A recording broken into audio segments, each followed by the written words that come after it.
자유 대한민국 망할 수 있겠구나. 이걸 제가 한 게 아니고 국무총리가 되시는 한덕수 총리가 이 얘기를 하시더라고요. 한번 들어봐 주시기 바라겠습니다. 제가 우선 좀 제 소감을 말씀드리겠습니다. 저희가 2022년 3월 10일 날 대선이 끝나고 5월 10일 새 정부가 들어왔을 때 저도 정부에 오랫동안 근무를 했고 또 많은 정부에서 일을 해봤습니다만 제 그때의 여건 또 우리가 물려받은 경제 이런 걸 봤을 때 저는 우리나라가 망할 수도 있겠구나 그런 생각을 정말 절실하게 했습니다. 정말 끔찍끔찍한 일들이 다 한꺼번에 일어난 겁니다. 거기에 우리가 물려받은 경제는 재정은 방만하게 운영을 해가지고 적자는 더 이제 전 세계가 경고를 하는 그런 수준이었죠. 정상적으로 생각하면 경제가 운영이 될 수가 없는 그런 상황이었다는 말씀을 제가 우선 좀 제 소감을 말씀드리겠습니다. 여러분 이게 현실이에요. 진짜로 경제 지표를 제가 보여드릴게요. 경제 지표를. 이분은 경제를 얘기하잖아요. 사실은 경제가 아니에요. 더 무서운 게 있었어요.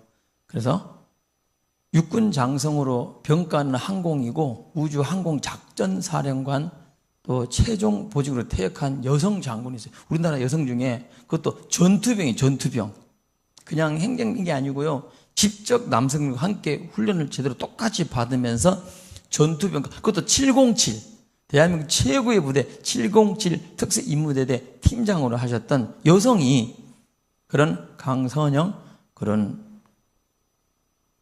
소장의 별 2개로 퇴역한 이분의 국민의힘의 비례대표가 됐더라고요. 이분이 얘기하는 걸 제가 들어드릴게요.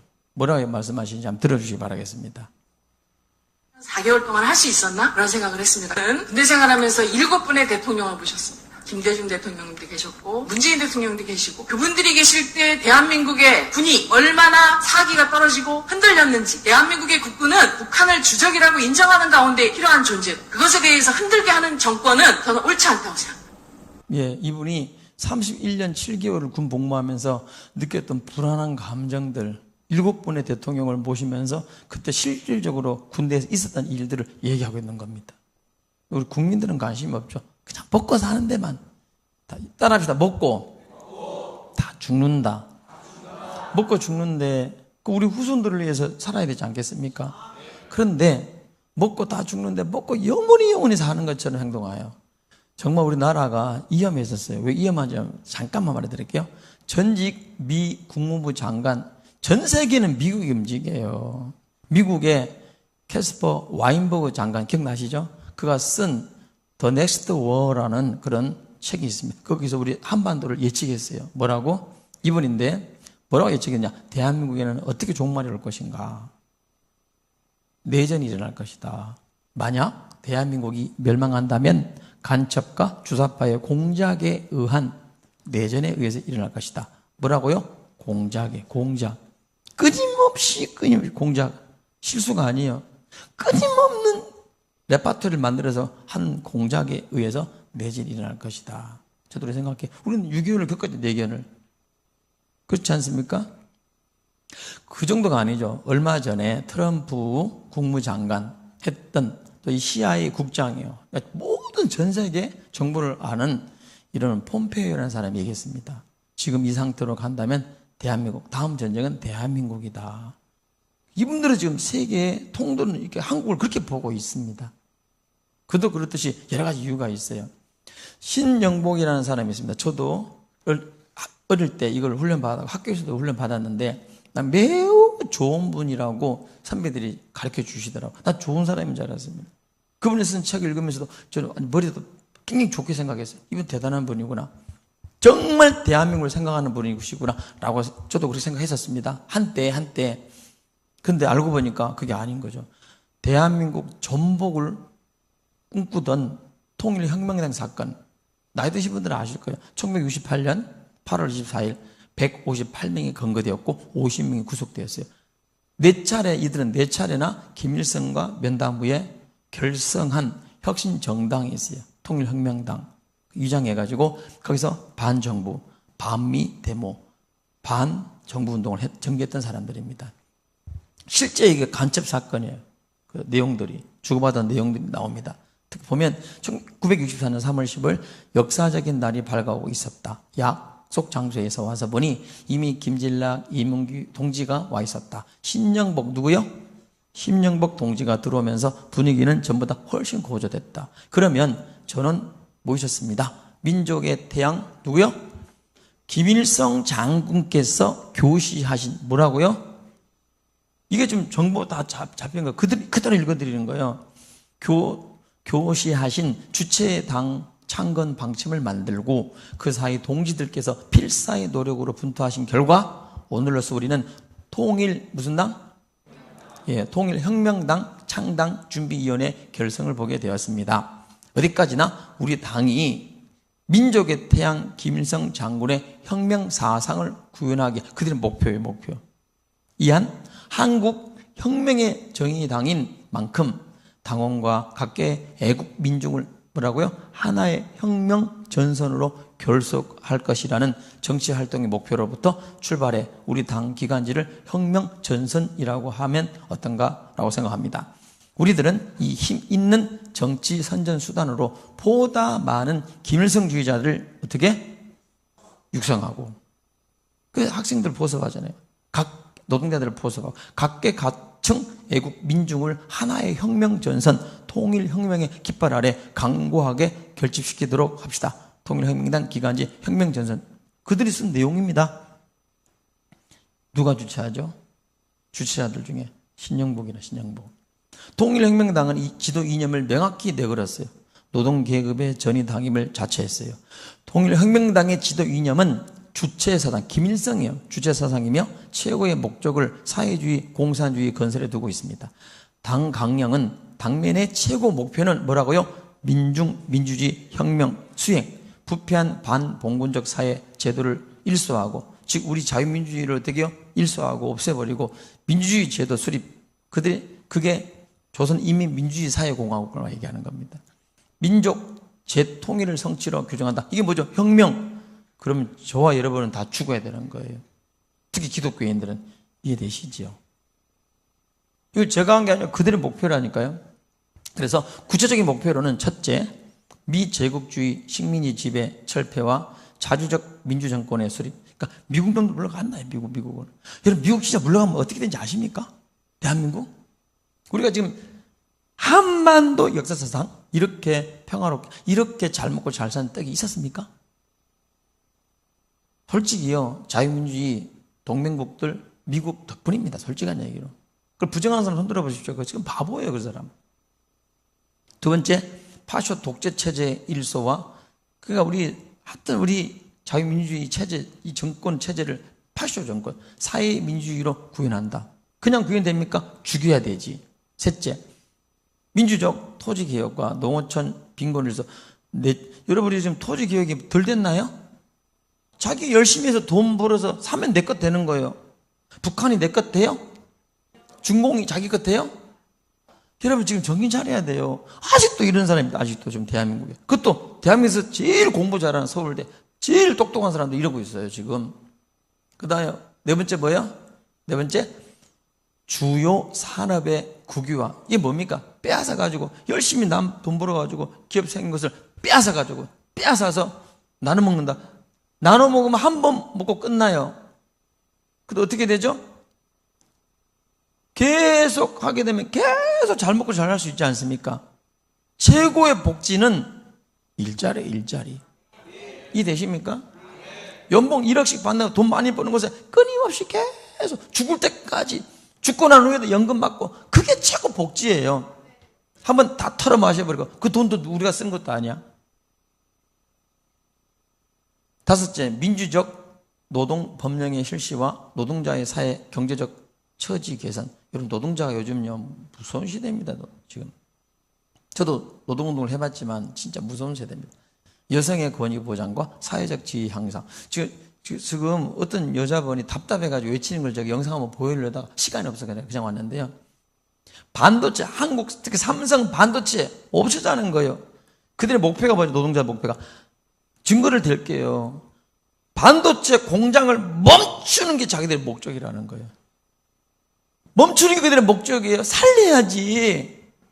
지금 다른 나라가 막 다 차고 올라오는데 지금 세계는 반도체 전쟁이거든요. 하나님 우리에게 복을 주신 거예요.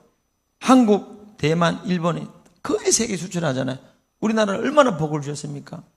그 일본에 딱 갔던 걸 사실 미국 우리에게 돌려준 거예요. 빼준 거예요. 일본이 하도 그러니까. 이거 우리가 이거 까불면요, 또 뺏긴단 말이에요, 우리도. 이해되시지요? 근데 그걸 멈추는 게, 산업을 멈추는 게 자기들의 사명이라는 게. 내 증거 된다니까요. 그럼 나라가 살아요? 그들의 목표예요, 지금. 그래서 여러분, 우리나라 한 대통령이 뭐라고 얘기했냐? 제가 존경하는 한국의 사상가 신영복 선생이라는 거예요.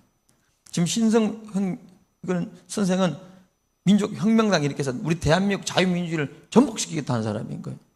간첩으로 받아서 사형받았다가 무기징역 받았다가 여러분 형을 살고 나와 좀 죽었죠. 이해되십니까? 그 사람을 존경한다. 그럼 누구 편입니까? 자유대한민국 편이에요? 이분이 이 말하는 거 엄청나게 무서운 얘기가 들어있는 거예요. 그러니까 제주 4.3 때도 가가지고 뭐라고요? 제주가 꿈꿨던 꿈이 지금 우리의 꿈이 됐다는 겁니다. 또 대한민국은 친일 세력과 미국 점령군이 합작하여 세운 나라다. 미국을 점령군으로 생각 우리를요. 거기다가 미군 철수해야 된다. 여러분 이러고 있어요. 대한민국이 절반 이상 이러고 있습니다. 어찌하겠지? 그래서 제가 가르치는 제대로 저는 지금 어느 당을 이야기하는 게 아니에요. 대한민국 자체를 얘기하는 겁니다. 그리고 이런 사람이죠. 저 목사라고 하면 안 돼요.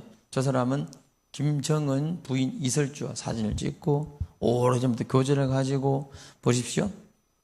또 김정은 동생 누구죠? 김여정과 저들이 사진을 아무나 찍어주고 아무나 만나줍니까? 그런요 철저한 이국주의자입니다. 종북주의자입니다. 그들은 공작한 거예요. 공작. 심심하면 나는 누구 편드는 거 아니에요. 공작이에요. 공작. 대한민국은 공작에 넘어갑니다. 그래서 지난 4년 동안 정권 보십시오. 이게 4년 경제적 성적표 볼게요. 제대로 그러니까 통계를 보여야지 무조건 말하면 안 되고 통계 볼까요? 그중에 보면 30대, 40대, 50대 일자리가 여기 이건 노무현 정권, 이명박 정권, 박근혜 정권 문제 58 마이너스예요. 마이너스 일자리가. 통계라니까 이걸 누가 했느냐? 이것을요 신세돈 교수, 숙명여대 교수가 이거를 그대로 있는 그대로 통계를 낸 거예요. 통계. 일자리가 되려 늘기는 고사하고 마이너스예요. 마이너스.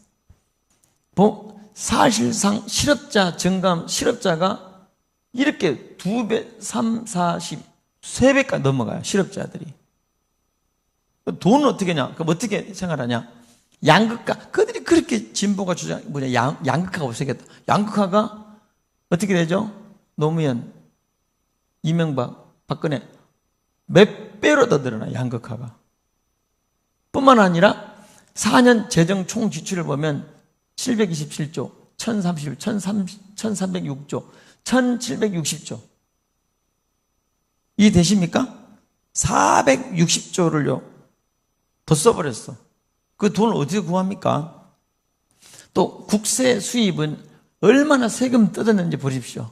세금을 몇 배로 뜯어가지고 국민들 271조도 뽑아가지고 죽을 고생했습니다. 죽을 고생. 그렇지 않습니까? 거기에다가 국채 발행 빚을요 또 몇 배로 늘었습니다. 빚이. 그 중앙정부 부채 증가가 어떻게 해요? 몇 배로 늘었어요. 이해되시죠? 빚내가지고 산 거예요. 빚내가지고. 거의 뭐 천조에 육박하게. 주택은 어떻습니까? 주택은. 전국 아파트가요 18점 노무현 정권 때 오르고 이명박 정권 때 5.4 박근혜 정권 5.7인데 몇 프로 올랐어요? 26.2%. 살기도 죽을 고생해서 서민들은 노동자들 이해한다고 더 죽었어. 노동자들이. 서울 아파트 노무현 정권 때 24.2 이명박 정권 2.4% 오르고 박근혜 정권 때 7.1% 32.6% 올랐어요. 더 죽을 고생을 했어요. 그래서 주택담보부담 순위가요, OECD 30계단을 꽁충 30계단이라도 올라가 버렸어. 왜? 생활비 부담도 5계단 높아졌어요. 살기도 힘들었다 이 말이죠. 글로벌 통계 사이트 덤베오에 따르면 문재인 정권들이 들어서 한국인의 삶의 질은 30% 정도에서 중위권으로 하락하고 주택담보 순위가 30계단이나 더 올라버리고 생활비 5계단 오른 것이 주요 요인으로 결국 한국인의 삶의 질은 83개국 중 박근혜 정부 21대보다 더 어떻게 해요? 남아공, 루마니아 이렇게 42로 하락해버렸어요. 이해되시죠? 그러니까 왜 이걸 국민들이 모르느냐? 방송이, 언론이 제대로 보도된 적 있어요? 없어요? 없다고. 그러니까 이번에 방송통위원장 보십시오. 이진숙이라는 분. 이분 대단한 사람이더라고. 이 여자분인데 요즘 한국 사람들 여자분들 대단해요. 투스타, 그 전투병, 그 707 부대, 남자들은 아시지, 그죠? 707 부대 전투요원 팀장이었어. 그냥 이게 아니고. 또 이진숙의 이분은 종군 기자예요. 전쟁터 이라크, 전쟁터를 누볐던, 피 터진 전쟁을 누볐던 사람입니다. 대단한 분이죠. 이분이 뭐라고 그랬냐, 이번에 방송이 지금은 공기업이 아니라 흉기라 불리기도 한다. 특히 공영방송이 그런 비판을 받고 있다. 공영방송이 노동 권력으로부터 독립해야 된다. 언론 노동으로부터 개혁해야 된다. 이 말 한마디 해가지고요, 난리가 났어요. 지금 보셨지, 그죠? 난리가 나서 대한민국에 바로 이 위원장 되자마자 이틀 만에 국회에서 탄핵돼 버렸어요. 직무정지돼서 지금 이틀 만에.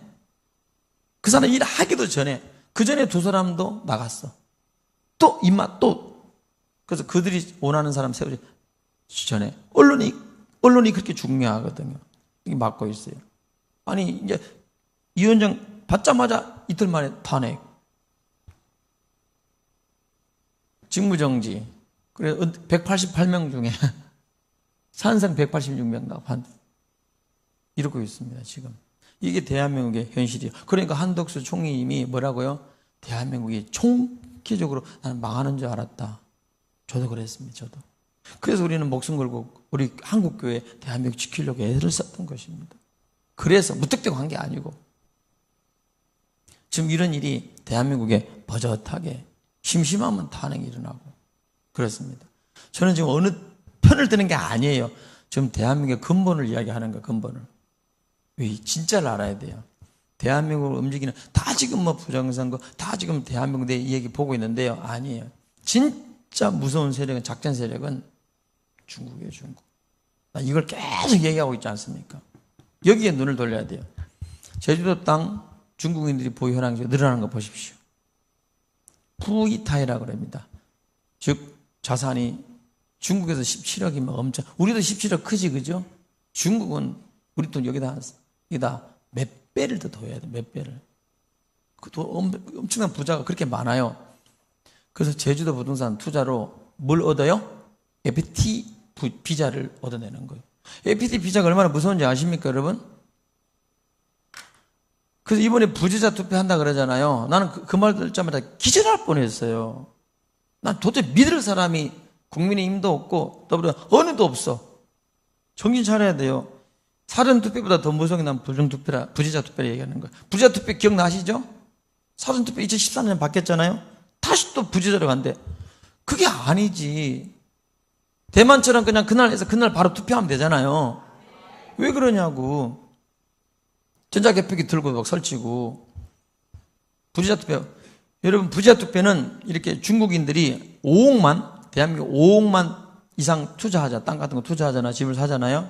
그리고 몇 년, 2, 3년, 3년 지나면 어떻게 되죠? 투표 권한이 생겨요. 이게 우리는 중국에 투표 권한이 있어요, 없어요? 그들은 우리에게 투표 권한을 부여해줘요. 그래서 어디서? 중국에서 앉아가지고 중국에서, 본집에서 투표할 수 있는 거예요. 무섭지 않아요? 안 무섭냐고. 중국에서 인터넷으로, 우편이니까 인터넷으로 누구? 그럼 대한민국 어떻게 되겠어요? 그러니까 지금 인천시장에도 유정복 씨가 뭐라는지 아세요? 지금 인천에 400만 명인데 그 사람이 얘기하더라고. 인천을 1000만 명 도시를 만들겠다고. 그리고 중국 막 짐 따고 막 돌아다닙니다. 지금 대한민국 신중파 완전히 장악됐어요. 그럼 중국, 우리 대한민국 미래가 어떻게 되어야 되냐고. 지금 여러분 밥 먹고 지금 뭐 그 나라 우리가 한 번 두 번 어려우면 당했느냐고. 대한민국이. 이 한반도가. 지금 이 시대는요, 조선시대도 아니고 삼국시대도 아니고 당나라 시대도 아니에요. 따라합시다. 자유대한민국. 자유대한민국이 어떻게 정부가 세워졌고 어떤 지금 체제로 가는지를 알아야지. 이게 무너지면 대한민국 무너지는 거 아니겠습니까? 지금 제주도는 주유 얼마나 그들이 수가 많으냐면 좋은 차들 막 끌고 많으냐면 이게 지금 우리 보통 평범한 우리 한국 사람 차예요. 따로 생겼어 이게. 중국 차들. 그 정도로. 네, 주유소. 그 정도입니다 지금.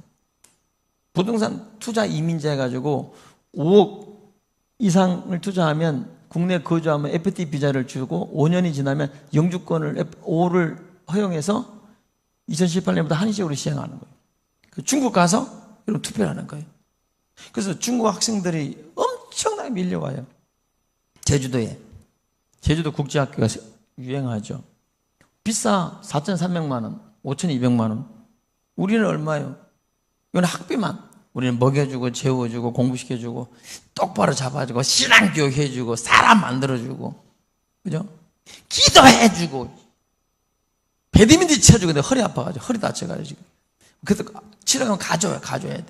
쳐주고 놀아주고 공부시켜주고 힘들어가지고 들어오면 동욱이는 목사님 또 쳐요. 이놈아 목사님 죽는다. 또 쳐요. 도건이가 같이 쳐요. 그래 하자. 졌을 때 처음 졌어 내가. 허리 아파가지고. 아플 때를 딱. 공격도 안 돼. 허리가 아파가지고. 그래서 우리는 뭐예요? 이들은 이렇게 엄청나게 지금 대한민국에 이들은 전부 다 영주권 나와요. 전부 다 투표할 수 있어요. 얘들 18세 이상 되면. 이게 대한민국이에요. 대한민국. 그래서 비자도 무비자로. 아예 그냥 작정했어. 누가 했는지 알아요? 누가 했는지를 여러분. 누가. 근데 재밌는 사실은 우리가 갖고 일본, 대만, 마카오, 홍콩 이 사람들은 제주도 무비자 안 줘. 중국만 줘. 이상하지 않아요, 여러분? 중국만 줘. 중국에서 투표를 해. 이때부터 대한민국이 무너지기 시작했어요. 자세히 보세요. 2015년도부터 누가 이걸 허용했어요? 누가 이런 짓을 했어요? 누가 그들에게 비자를 주고 무비자를 주고 누가 그들 우리 시민권 우리에게 마음껏 투표할 수 있는 기초단체장 제주시장을 뽑고 시군 주고 여러분 국회의원들을 뽑아내는 일을 누가 하게 했어? 누가? 언제부터? 그들 지금 사고를 치고 지금 제주도가 그 아름답던 제주도는 여자들이 많아요. 길거리 밤이 1시 2시 가보셨나요? 여자들 혼자 걸어다녀요. 아무 일 없어 제주도. 그렇게 안전했던 곳이 지금도 사건 사고 얼마나 많아요. 예. 언제부터 이렇게 됐습니까? 대한민국이. 언제부터? 그러니까 대한민국이 지금 제주도 난리예요 지금. 그러고 있어요. 옛날에 누구죠? 황교안 총리가 총리 때 보안 지금 국회 인천공항도 지금 막 뚫리고 있어요. 그때. 범죄율이 11배 급증해요. 11배. 무서워 이들이 막 돌아다니면 무서워서 어떻게 돌아다녀요? 범죄가 그렇게 늘어나요. 전 세계 외국인 한국 온 외국인 중에 거의 70% 육박한 중국인들이 사고 친 거예요. 이해되시지요? 중국이 지금 제주도 이렇게 바뀌었죠. 누가 이걸 법을 만들었어요? 누가 국내 거주 외국인 등에 대한 자치구, 시군구의 의원 및 장이 선거권 부여에 관한 특별 법안을 누가 만들었어요? 누가? 여기 이름 절대 잊어서는 안 돼요, 여러분. 이름, 이 사람들. 이해되십니까? 다 친중국파입니다. 여기 그들이 또 그 당의 대표로 어디 갔지 여자분도 예? 그 일본이 또 많아요. 한동훈 씨가 그러니까 중국인 투표권을 박탈하겠다. 중국인의 한국 부동산 취득 제한하겠다. 간첩 범위를 이제 적국이 아닌 전체 외국인들까지 확대하겠다. 이러니까 죽이려고 난리를 치고. 지금, 그러니까 모르는 거예요, 지금. 몰라요, 사람들이. 그 정치를 제대로 알고 해야지. 무조건 위에서 뭐, 우리 편이다 그러면 우리 편, 적이다, 알고 우리 편을 알아야지. 이게 되십니까? 누가 그들을 이렇게 하냐고, 누가 그들에게 선거권을 줬습니까? 그러니까 지금 안 된다. 나는 정치인들 하나만 봐요. 동성애 찬성 반대. 우리 기독교는 그것만 봐요. 근데 국가를 볼지, 국가를. 그러고 국가를 봐야지. 그리고 65세가 넘으면 죽을 때까지 한 달에 120만 원씩 주는 제도. 무슨 제도입니까? 국회의원 제도를 만들어야지. 국회의원 한 번 되면 죽을 때까지 120만 원 받아. 그런데 여러분, 허봉랑 선교사님 남편은 전쟁 영웅이거든요. 실질적으로. 여러분, 얼마냐? 한 달에 10만 원. 국가를 위해서 죽었어. 10만 원. 근데 어떻게 해요? 이들은 120만 원. 이게 말이 되냐고요, 말이. 예? 누가 만들어, 누가. 그것도 독도. 아니, 일본 물러가라며. 그러면서 국회의원들은 168억 원 독도 지킴이 예산 삭제해버리고 자기들 돈 돌려요. 국민들 정신 차려야 돼요, 우리 국민들. 저보고 막 욕하는 사람이 있더라고. 목사, 내가 무슨 저쪽 편이니까 대한민국 지키려고 이렇게 얘기하는 거지.